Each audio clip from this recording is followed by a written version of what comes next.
G'day guys, welcome back to another video. Today we're going to talk about the Salomon Outline Mid Gore-Tex shoes. If you've watched the channel before, you've heard me talking about how I prefer lightweight hunting boots slash shoes over traditional heavy cumbersome boots. The reason I prefer this is I have a very bad back due to a vehicle accident, and because of that, when I wear heavy boots and shoes, it really does impact my back. The saying is, a pound on the foot is 5 on the back, or 27 bananas, whatever metric of weight you want to use. I have been trialing a lot of different lightweight shoes, and these are the ones that I've found to be the best for me. Now, what are they? They are Salomon's. They are the Outline Mid Gore-Tex, so mid being the height, and yeah, they are Gore-Tex, which we'll touch on the Gore-Tex a little bit later. They are extremely light though. They are actually lighter than my normal gym shoes, so they are quite light indeed. I've worn these extensively for about 12 months.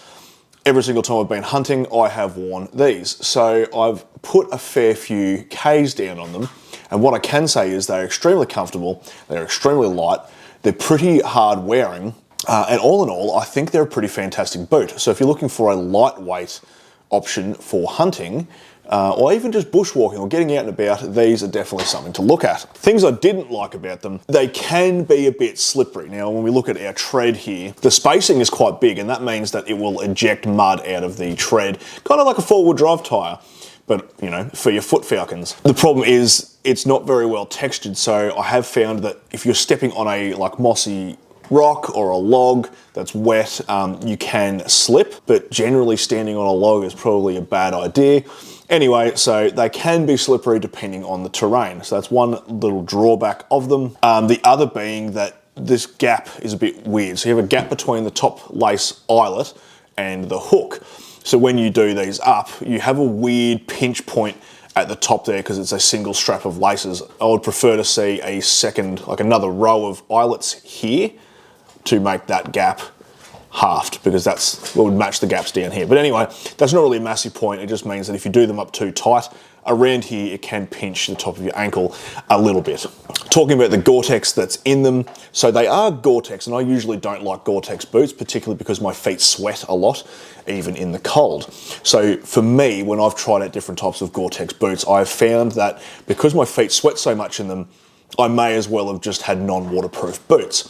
Now, what I've found with these boots is, yes, they are Gore-Tex, but they are not as waterproof or water resistant as others. Now, there's pros and cons to that. The pro is my feet don't overheat in them, even walking around in relatively warm climates. When it's super hot, I didn't particularly enjoy them because they just were a little bit too hot for my feet, but I have other shoes for those temperate areas. And when you're walking through water, because the Gore-Tex is not, you know, as thick or complete or whatever the fuck you want to call it, your feet will get wet. So if you're walking through a puddle or a creek, your feet will remain 90% dry, but there will be some water ingress into your shoes. So just bear that in mind. They're not completely waterproof. That's not really a drama for me and how I hunt.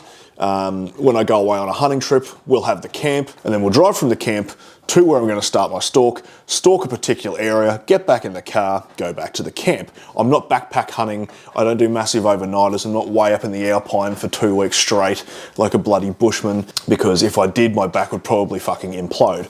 So that's not the way I hunt. If you were doing that sort of thing, potentially you would probably want to go with a proper boot. But also, if you're doing that sort of hunting, you're probably not somewhat disabled like I am. So food for thought. Would I buy these again? Absolutely. I think they're fantastic. They were fairly cheap when I bought them. I think I picked them up for about $130-ish. Now, as we move into the summer months, pretty funny saying summer in Victoria right now in, you know, early October, I'm wearing a fucking hoodie. Half the state's on fire, the other half is flooding, and some other parts are flooding and on fire at the same time. We've also got a cold snap, which is quite ridiculous. But as it warms up, I've switched to another pair of shoes. Now I wear Salomon Crossfibians. I wore them last summer, and the summer before that I've worn them for quite a while. Worked well for about 2 years. They're completely worn out now, so I had to replace them, and I replaced them with these, which is another set of Salomons. So as it heats up, I will be wearing this pair of Salomons and giving them a trial, so watch out for that review, probably in 6 to 12 months time. If you watch any of my reviews, you would know that I actually test my shit for at least 6 to 12 months, particularly if it's like a hunting apparel, a bag, or a backpack, or a fucking pair of shoes, or whatever. I usually actually test it before I review it, and my firearms reviews, I usually actually shoot rounds through them before I give you a review.